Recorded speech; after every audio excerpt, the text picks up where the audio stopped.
Ce qui se passe à Gaza, c'est quand même aberrant.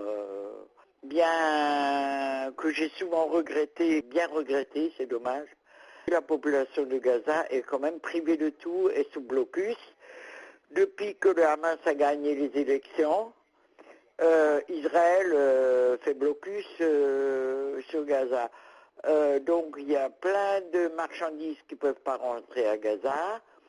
Et puis on l'a vu quand il y a eu les bombardements d'Israël, les Palestiniens de Gaza n'ont pas pu se soigner. Ils ont bombardé au phosphate et à l'uranium appauvri. Et donc du coup, il y a plein de Palestiniens qui sont malades et qui ne peuvent pas se soigner correctement. Et la frontière avec l'Égypte n'est pas toujours ouverte. Les tunnels qui ont été creusés par les Gazaouis ont été fermés les uns après les autres. Et la frontière n'est pas toujours ouverte. Elle était ouverte à un moment donné, et puis elle a été refermée, et puis on ne sait pas. On ne sait pas exactement ce qui se passe. En tous les cas, les Gazaouis sont sous embargo et ne peuvent pas sortir, et ils ne peuvent pas avoir une économie indépendante. Ils sont dépendants d'Israël.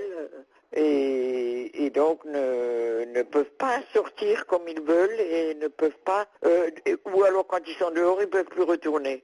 Donc il faut demander la levée de l'embargo. Et puis il faut surtout regretter que notre cher président François Hollande, qu'il est allé faire les louanges de l'État d'Israël, qu'il est allé à Gaza voir, et c'est vrai qu'il a pris position contre l'extension des colonies, mais il n'a pas demandé à ce qu'on arrête la colonisation qui existe déjà. Il est vrai que notre cher président aurait pu aller faire un tour à Gaza, hein, parce que comme ça il aurait montré au monde entier ce qu'était Gaza. L'émissaire de l'ONU pour le Yémen, Jamal Ben Omar, s'est entretenu mercredi avec le chef du mouvement Al-Houssi, Abdel Malek Al-Houssi, dans son fief de Saada au nord, alors que des heurts